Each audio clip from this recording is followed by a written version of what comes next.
प्यारे दोस्तों नमस्ते।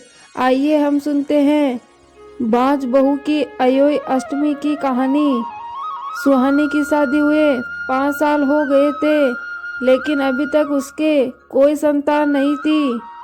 इसी कारण सुहानी की सास उससे बहुत नफरत किया करती थी। माँ जी चारों ओर मोनू को देखा। स्कूल से आ जाने के बाद पता नहीं कहाँ चले जाते हैं। छत पर देख कर आ, कहीं छत पर तो नहीं है। दोनों की आवाज सुहानी के कमरे से आ रही है। इसका मतलब दोनों उसके रूम में हैं। कितनी बार मना किया है, फिर भी वो मेरी एक नहीं सुनते। चुपचाप अपने कमरे में जाकर पढ़ाई करो। खबरदार, जो यहाँ एक सेकंड भी रुके तो बच्चे डर जाते हैं और वहाँ से अपने रूम में चले जाते हैं। सुहानी, तुझे कितनी बार कहा है तू मेरे बच्चों से दूर रहा कर। सास भी बोलती है, अरे तू बाज है बाज, क्यों उन बच्चों पर अपना साया डालती रहती है। खुद के तो तू बच्चे कर नहीं सकती और बड़ी बहू के 2 बच्चे हैं, और उन बच्चों पर भी तू काले नजर डाले रखती है। बाज कहीं की। सुहानी के आंखों से आंसू रुकने का नाम ही नहीं ले रहे थे और वो अपने कमरे में आकर बहुत रोने लगी। और कुछ देर बाद सुहानी का पति सुरेश उसके कमरे में आ जाता है। क्या हुआ सुहानी, कमरे में अंधेरा क्यों कर रखा है?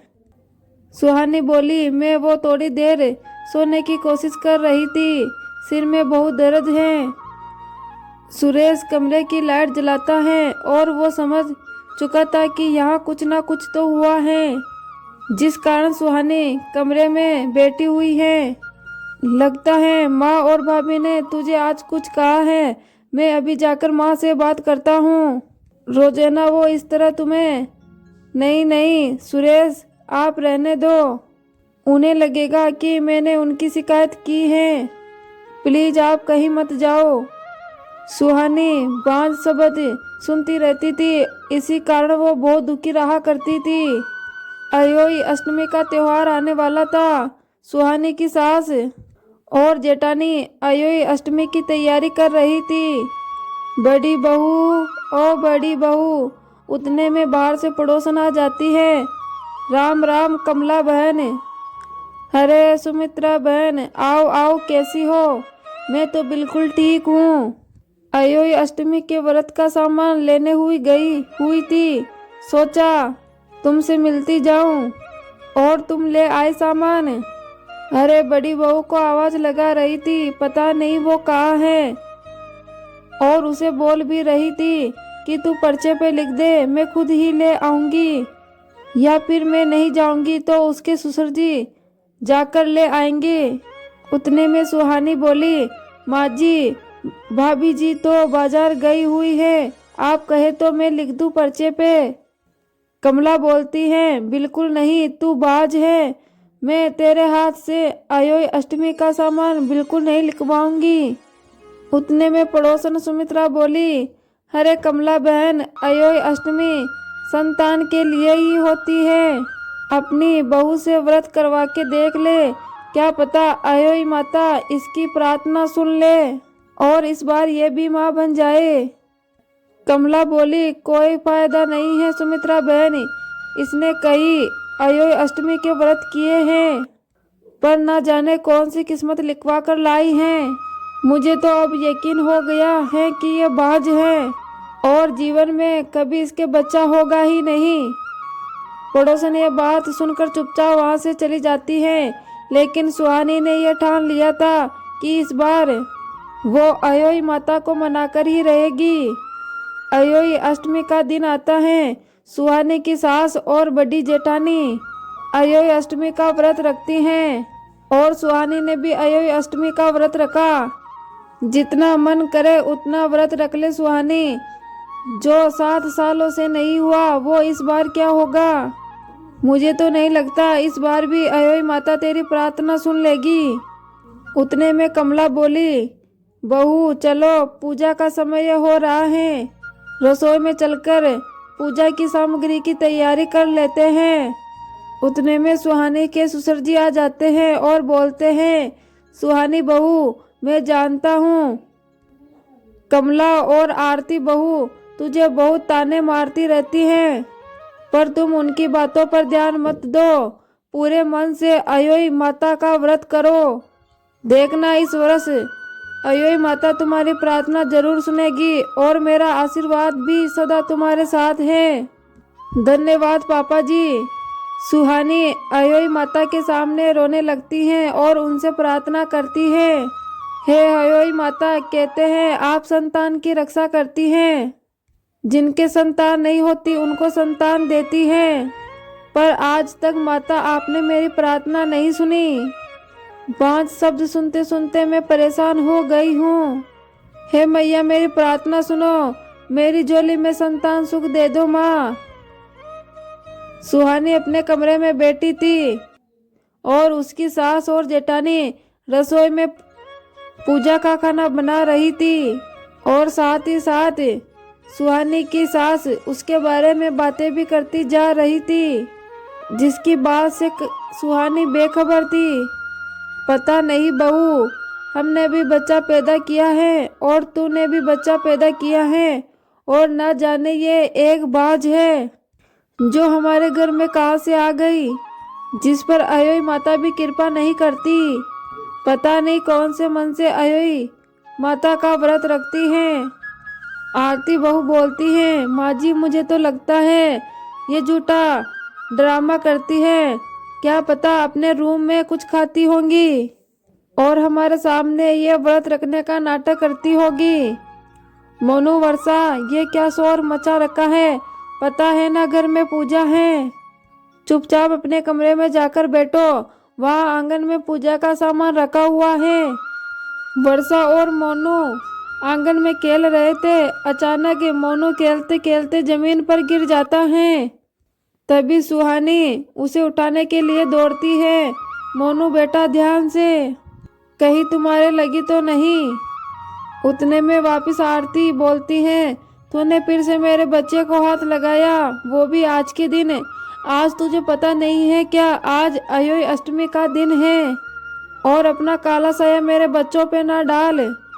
उतने में कमला भी आ जाती है और बोलती है, अरे तू पाखंड क्यों करती है? एक तो झूठा अयोई अष्टमी का व्रत रखती है और ऊपर से तुझे कितनी बार मना किया हुआ है कि इन बच्चों पर अपना काला साया मत डाल। तू तो हर वक्त ही इन बच्चों के पीछे पड़ी रहती है। उस रात सभी खा पीकर सो गए, लेकिन सुहानी अयोई माता के पास ही बैठी रही। कई बार सुरेश ने उसे बुलाया, लेकिन वो वहां से नहीं उठी। सुहानी, सब लोग सो चुके हैं, रात के 2 बज गए हैं, चलो तुम भी सो जाओ। सुबह से पहले तुम व्रत करके बहुत थक चुकी हो। सुरेश, आप सो जाओ, थोड़ी देर में अहोई माता के पास बैठना चाहती हूँ। जब मेरे को नींद आएगी मैं अपने आप सो जाऊंगी। सुरेश सोने चला जाता है, लेकिन सुहानी की आंखों में नींद नहीं थी। आज वो अहोई माता से शिकायत कर रही थी, ए अहोई माता, आज मैं आपसे बहुत लड़ाई करूंगी। ये आज मेरी आखिरी रात है जो मैं बाज शब्द सुन रही हूँ। यदि कल मैं फिर से बाज शब्द सुन लूंगी तो आपसे मैं कभी बात नहीं करूंगी। आपकी शक्ति पर हर माँ विश्वास करती है। हे अहोई माता, मेरी खाली झोली भर दो। मैंने हर साल हर विश्वास के साथ आपका पूरी पूजा विधि के साथ अयोई अष्टमी का व्रत रखा है। यदि आपको लगता है माँ मैंने आपकी पूजा सदैव सच्चे मन से की है, तो मेरी मनोकामना पूरी करो माँ। मेरी झोली में बच्चों की खुशियाँ दे दो माँ। मेरी मनोकामना पूरी कर दो। ऐसे ही करते करते सुहानी को नींद आ जाती है और सुबह हो जाती है। कमला सुहानी को पूजा के रूम में अयोई माता के पास सोती देखती है तो बोलती है, ये देखो, पूरी रात अयोई माता के पास सो रही थी, जैसे तो माँ ने इसकी सुन ही ली और जैसे तो कोई चमत्कार हो गया हो और ये मुझसे कहे कि माँ जी मैं गर्भवती हूँ। ये सब कहानियाँ किताबों में होती हैं। उतने में सुहानी की नींद खुल जाती है। माँ जी मुझे पता ही नहीं चला कब मुझे यहाँ नींद आ गई। चल अब नींद पूरी हो गई हो तो रसोई में जाकर सबके लिए नाश्ता बना ले। आज बड़ी बहू की तबीयत ठीक नहीं है इसलिए वो थोड़ा आराम कर रही है। उतने में बड़ा बेटा आ जाता है और बोलता है, माँ मुझे बच्चों को स्कूल छोड़ते हुए जल्दी काम पर निकलना है और आरती को डॉक्टर के पास लेकर जाना था और आज सुरेश भी जल्दी निकल चुका है। अरे तू चिंता मत कर बेटा, डॉक्टर के पास मैं सुहानी को भेज दूंगी। जा सुहानी अपनी जेठानी को डॉक्टर के पास लेके जा।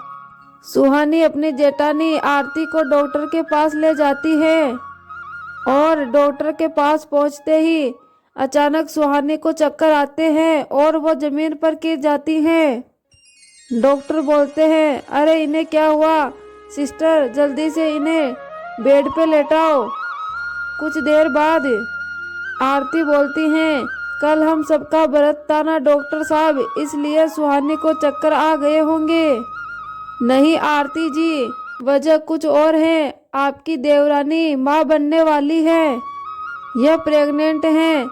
यह बात सुनकर आरती चौंक जाती है और बोलती है, क्या सुहानी माँ बनने वाली है? यह चमत्कार कैसे हो गया?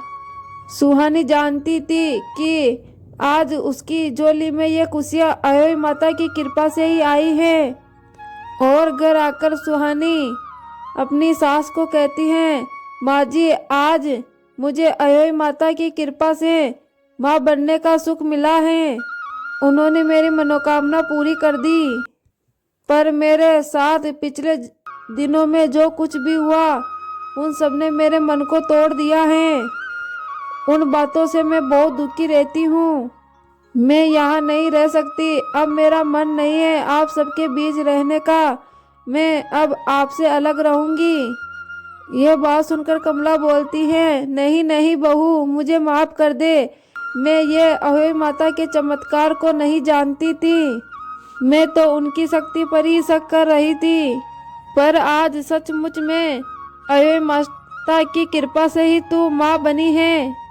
तू इस घर को छोड़कर मत जा बहू। आरती भी बोलती है, हाँ सुहानी, मुझे भी माफ कर दो। मैंने भी तुझे हमेशा ना जाने कितना कुछ कहा है। मैं भी तुमसे और अयोई माता से क्षमा मांगती हूँ। अपनी सास और जेठानी की आंखों में पश्चाताप के आंसू देख चुकी थी। सबके कहने पर सुहानी और सुरेश वहीं रुक जाते हैं। अयोई माता के आशीर्वाद से सुहानी 9 महीने बाद एक सुंदर से बेटे को जन्म देती है। बच्चे के आ जाने से सुहानी के जीवन में अब खुशियां ही खुशियां आ जाती हैं और सभी परिवार सुखी से अपना जीवन जीने लगते हैं। तो प्यारे दोस्तों, ये थी अयोई अष्टमी माता की कहानी। कैसी लगी कमेंट बॉक्स में कमेंट करके ज़रूर बताएं। धन्यवाद।